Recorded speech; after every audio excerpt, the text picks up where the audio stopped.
The first one is about the ICE shootings, and it comes from Cheer Drinker, who wrote the following, quote, "Hi, Glenn. I'm interested in what your response to what Nick Fuentes recently said about you, Ryan Graham, Max Blumenthal, and other left-leaning journalists bearing the lead when it comes to these shootings in Minneapolis. It is amusing to me. Pretty much every week there'll be some media outlets, when they refer to me for whatever purposes they have, as being an independent journalist. Some refer to me as a leftist journalist. And then this week, for example, the Daily Beast, a couple of other liberal rags tried to weaponize the fact that I was critical of several of Trump's policies this week by calling me the pundit turd MAGA loyalist or the MAGA defender Glenn Greenwald. And the next day you can just pick up another journal and see the left wing, the far left Glenn Greenwald. So it's just a good reminder of how little meaning these titles actually have. But I understand what's happening here, and I have no problem with it. The question goes on, quote, "Fuentes says you guys are all really against deportations anyway, and that these kind of violent apprehensions were inevitable because people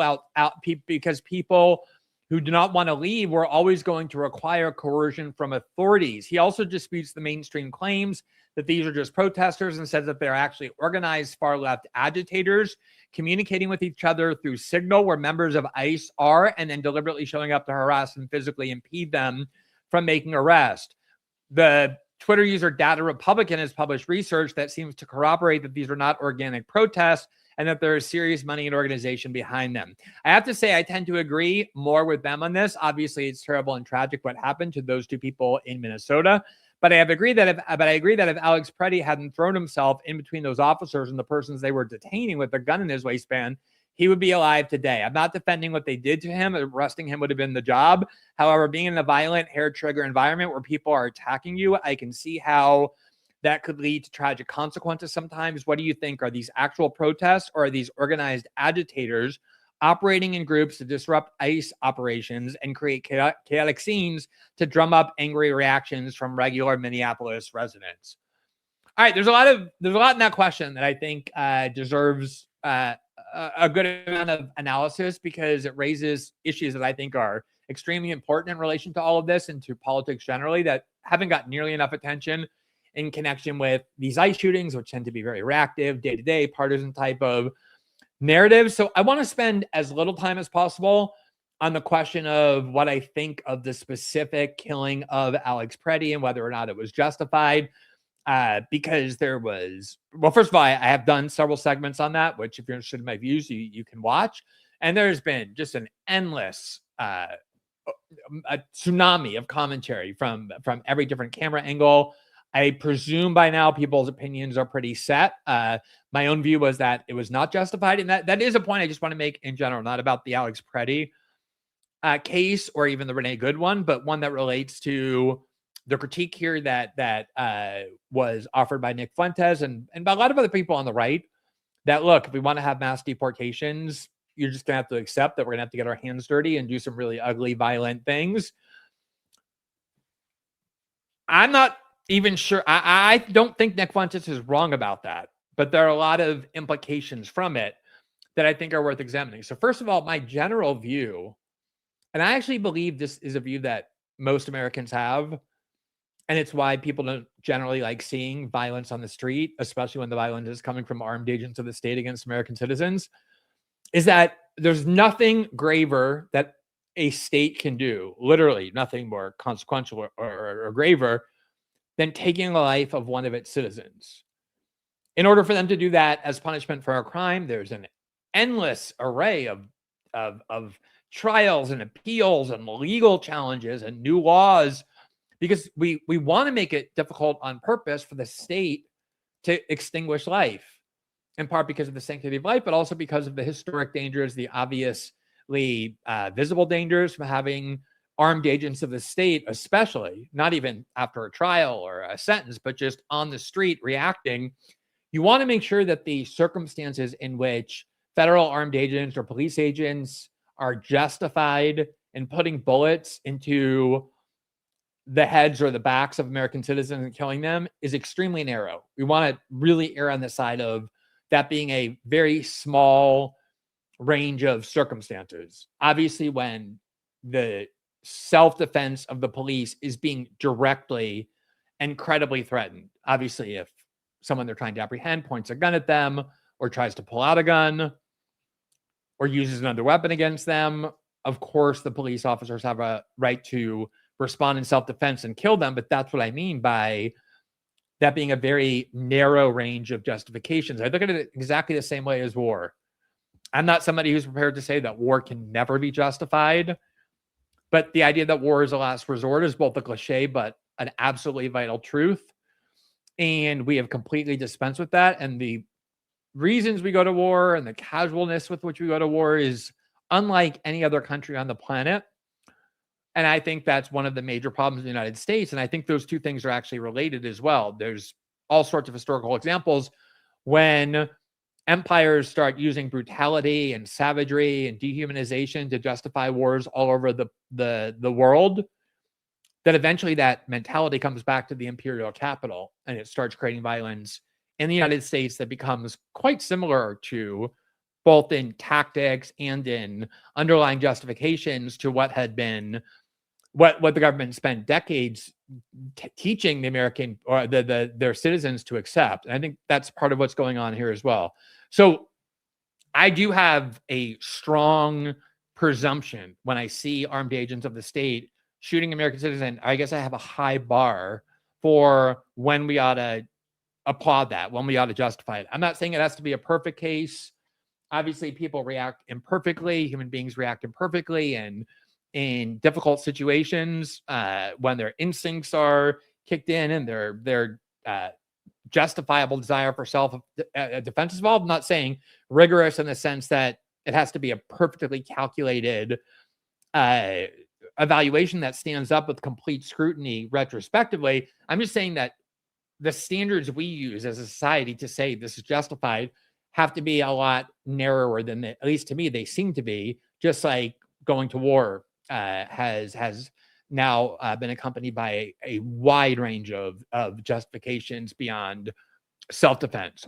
So that's my first issue with it, is that I think in general, that mentality is missing from a lot of our discourse. And I do think a lot of it comes from war. I think a lot of it comes from the increasingly violent rhetoric that we use in our domestic politics.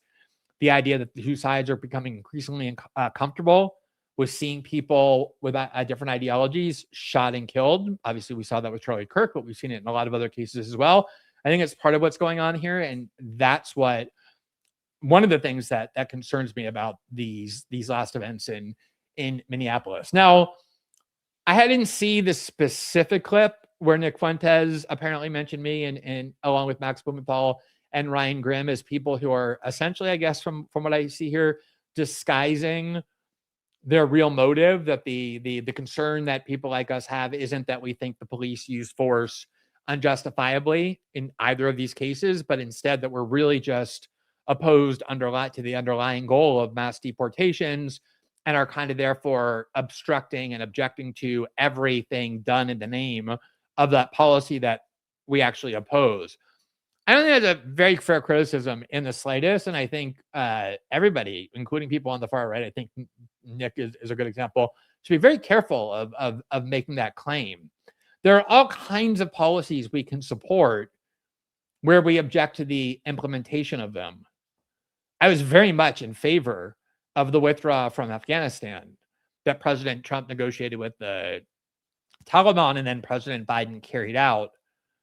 But I was obviously extremely critical of the fact that on the way out, we vaporized a car full of innocent people, including children, just a family, because of mistaken intelligence or recklessness or whatever. And I was disgusted by the fact that we just so casually erased the lives of all these civilians on our way out. And it doesn't mean, oh, no, what you're really opposed to is the withdrawal from Afghanistan. That you're just using that as a proxy to criticize this. No, I was in favor, very much in favor, passionately in favor of the withdrawal from Afghanistan, but still very critical of the use of violence that was effectuated in order that was used in order to effectuate it. And there's a zillion other examples where you can say, oh, I'm on the right. I think the murder of Ashley Babbitt was completely unjustified. She was an unarmed woman killed by armed agents of the state who wasn't posing a threat to anybody. That was my position, certainly. And a lot of liberals said, oh, they're not really, they don't care about Ashley Babbitt. They're not analyzing the facts of the killing. They just think that the American right should have been able to overthrow the government that day. And they're angry about anything that was done to impede that. And like, maybe there were some people on the right who were just angry that the protested and overturned the election, and they were just using every case like that. But I'm sure there were a lot of people on the American right who didn't necessarily want hordes of people storming into the Capitol and killing politicians and forcibly overthrowing the election, but who were just genuinely angry about the facts surrounding the shooting of Ashley Babbitt. So, I mean, that tactic of saying, oh, they're claiming to have this view, but in reality, it's masking some underlying view that is really driving that. It's kind of like cheap armchair psychoanalysis of the kind typically Nick avoids, and that I think it's in the interest of all of us to avoid without strong evidence, because we all can be subjected to that kind of claim in order to discredit whatever we're claiming that we believe in. And just by the way, I do think Ryan Grimm is opposed to deportations of people in the country illegally who haven't committed crimes. There's a lot of Democrats, most liberals, people on the left have that view. I'm not sure what Max Blumenthal's views are. I'm willing to assume that he does too. But I'm not a person who has been opposed to deporting people who enter the country illegally, especially if they're people who have committed crimes beyond just entering the country illegally, who have posed some menace to the country as opposed to actually contributing favorably to it. And that's important for the last point I want to make about this idea of what mass deportation entails. So at least in my case, I'm not masking any opposition. My views on immigration have been very clear. In fact, one of the very first articles I wrote when entering journalism, even when I was associated with the left, was there was a lot of claims going around that the American right and that conservatives had become much more aggressive about favoring limits on immigration. And the reason for that was that they were driven by racism and white nationalism, that they didn't want non-white people entering the country. And I wrote an article saying, like, look, I'm sure there's some people who oppose immigration for racist reasons. You can find people who support any cause that have malicious intentions or just very misguided ones. But the article I wrote was saying, and it was defending a immigration restrictionist congressman named Tom Tancredo of Colorado, by basically saying, I don't have to necessarily agree with Tom Tancredo, but I don't think at all that being concerned about or opposed to untrammeled immigration in the United States necessarily means that you have racist motives. There are all kinds of other valid reasons why people are concerned about this. I think part of my worldview on immigration was very much shaped by growing up in South Florida in the 80s. And I've talked about this before, where the Cuban community, the immigrant community in Miami, was extremely isolated. But big, but they had isolated themselves because they always believed they were in the United States, even the ones who were citizens, not permanently, but because they were going to go back to Cuba once the U.S. government got rid of Castro for them. And they especially thought that in the 80s with Ronald Reagan, that he was going to get rid of Castro. And so they never really integrated into society. They never learned English. And then, so I grew up in a place where there was this big community of people who had united together based on common language and common political views and common tradition that Americans writ large were excluded from. And while I understand that human tendency, I always, even as as a young teenager, I always felt like there was just something wrong with that was not good for society, that major communities living next to each other and among them couldn't even communicate in a common language. And so I always felt like concerns about immigration were valid and not racist. I am not one of these people who's marching in the street saying every person who entered the United States should be able to live here, to be able to live in the United States and stay here permanently. But I think the point Nick makes, and this is why I think this is one of Nick's virtues as a commentator, is that unlike most people, he's willing to be very candid about what the policy is that he's defending, what the ideas are that he's advocating. And as a result, he says things and realizes things that most people are absolutely unwilling to say. And the fact is that if you are going to mass deport every person who's in the United States illegally, you're talking about who knows how many now. I think it's 15 million, 25 million, whatever it is. Think about that. If you're going to go find them wherever they are, in their workplaces, in their homes, you're going to round them up. You have to put them somewhere. You have to have massive efforts to get them out of the country, sometimes with courts, sometimes not. It's going to require one of the most extraordinary federal armed power on domestic soil that we've ever had in the history of our country. And that's going to entail all kinds of abuses, not only against people who are in the country illegally, but people who are in the country legally as well, as we're already seeing. And if you ask Americans in polls, this is really true, do you support removing from the country everyone who entered illegally? They'll say, yes, I do. Because a very kind of clinical abstract formulation, you tell people they entered illegally. Most Americans are going to say, yeah, if they entered illegally, there should be some consequence. People aren't accustomed to saying, oh yeah, they broke the law, but who cares? Let them stay. But there's a big difference between supporting that idea in the abstract and understanding, like Nick Fuentes does, but then supporting what would be required to actually make that happen. Which is why I think so many people, even if they believe in principle that people in the country illegally should all be deported because they broke the law, I don't think there are many people who are willing to support a policy if they understand it once they start seeing what that would actually entail. We're getting a tiny glimpse of it now. There really aren't mass deportations. Trump in 2025 was a little bit above Obama's 2011 and 2012 deportation numbers. A little misleading. I'm just saying there's not mass deportations on this grand scale that a lot of people on the right envision. There's a lot of theatrical immigration rhetoric and the like, and they are deporting more people than certainly the Biden administration did. And even with the very limited mass deportations that we're seeing, just look at some of the barbarism and the cruelty that we've all seen and the extremism required in invoking, 18th century laws to claim that we're under an invasion so we can just ship people to El Salvador, have nothing to do with that country, to one of the worst prisons on the planet, and now actual violence in the street. And I want to just use the war on drugs as an analogy. We've been fighting the war on drugs, declared war on drugs for 80 years and have barely made a dent in the flow of drugs into the United States. And in many ways, drug availability has increased, drugs have proliferated. And we've been bombing and fighting and engaged in all kinds of wars with the DEA and the military all over the world in the name of the war on drugs. And we've made no progress, which is why I found it so laughable that somehow the drug supply was going to meaningfully diminish in the United States if we bombed a bunch of boats off Venezuela or even changed their government.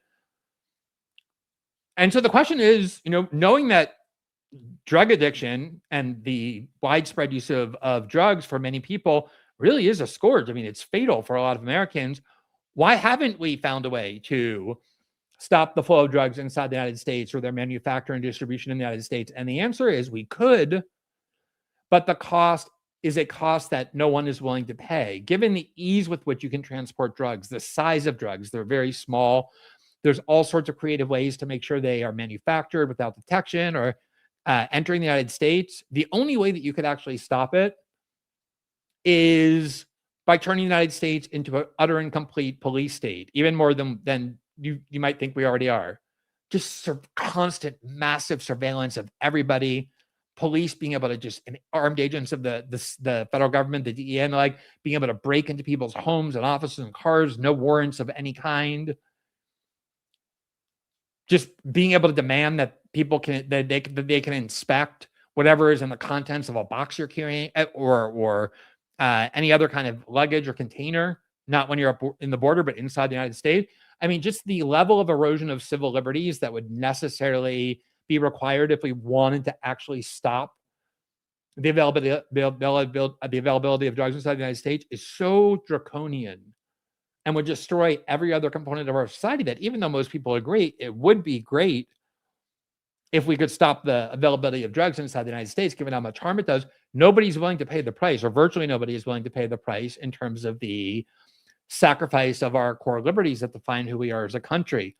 And I think mass immigration is very similar. Could you round up and deport, round up and deport many millions of people? Sure, you could. I mean, the U.S. government, if it puts enough resources into it and has its will and determination, probably could do that. But the amount of disarray and violence that it would create, the amount of massive strengthening of armed agents of the state, and not the state, the federal government, that would entail, the surveillance that it would induce, the increased detention authorities that the government, it would be a complete attack on almost every other value in terms of how our government reacts with its population. That's what would be necessary in order to engage in mass deportations. And I think Nick Fuentes is right that, look, what's happened is a lot of people supported that theory in principle, but now that they're getting just a tiny glimpse of what it looks like, a lot of people are horrified by it and saying, yeah, I want these people removed, but I don't want to see this kind of violence. I don't want their shootouts in the streets between citizens and our government. Nobody wants that. Or the kind of cruelty we've seen, not just from Trump immigration policies, but Obama and Biden and so much worse. People are squeamish about these things. They don't want to support that. They want to support the concept of justice, that people who break the law should pay a price.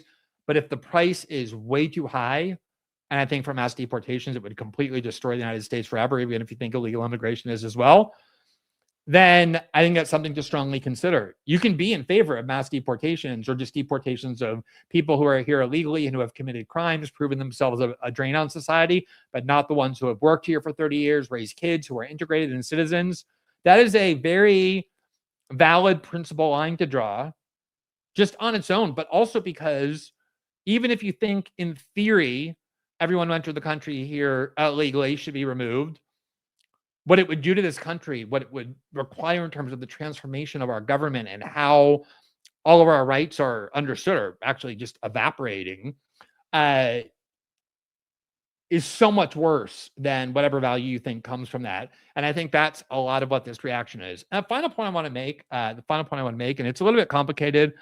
Perhaps we'll do a show on this once. I think we might have done a show on the right-wing politics of the 1990s, but I do think there is something very odd about far-right figures like Nick Fuentes. And by far-right, I just mean like how society and the government understands the political spectrum, cheering on the presence of armed federal agents, Customs and Border Patrol and ICE, and now they're sending in the other agents, the FBI, the ATF, that they're cheering the deployment of these armed federal agents in American cities who are now using violence against American citizens, because the politics of the 1990s was driven in very large part by what had become the central perception, you might say, of far-right politics, but really even mainstream conservative politics, that the gravest danger to liberty in the United States was the fact that we have standing federal armies and these agencies, even like Bureau of Land Management. They would go into places in the West and force people off land or enforce rules that had long been outside the purview of DC. Obviously, the ATF and the FBI, with things like Waco and the killing of Randy Weaver, vehement opposition to empowering the armed agents of the federal government and deploying them in routine operations with a constant presence in American states and cities. There was probably nothing the American right actually hated more than that. And things like Waco, as they invented this fear-mongering, this kind of boogeyman that they called right-wing militias, and it started appearing on the front page, on the front cover of Time magazine. It was basically like a bunch of guys, on the weekend, taking the right seriously as Americans, gathering with guns, forming what the Second Amendment calls well-regulated militias, and basically saying, we're not going to attack anybody, but we're preparing ourselves to defend ourselves against armed tyranny by the state, like what we saw in Waco and Ruby Ridge. And the Clinton administration seized on this, gravely exaggerated the threat that it posed, and used it to obtain a large array of authoritarian policies that exist to this very day. In fact, that was right when the internet was starting to emerge. And the Clinton administration seized on this idea that we have far-right anti-government radicals in the United States who need to be stopped. And therefore, they demanded a backdoor to the internet, full and unfettered access that tech companies were required to give them. And it was a big debate, and they barely failed because of Republican opposition that emerged out of this deep concern that we're not supposed to have federal arms standing agents at the direction of the president who govern from DC the streets of our communities and our states. This was a major political theme of the 1990s in American right politics. And I understand the argument, well, now it's different because now we have the pretext, not of the far-right militias, but of illegal aliens.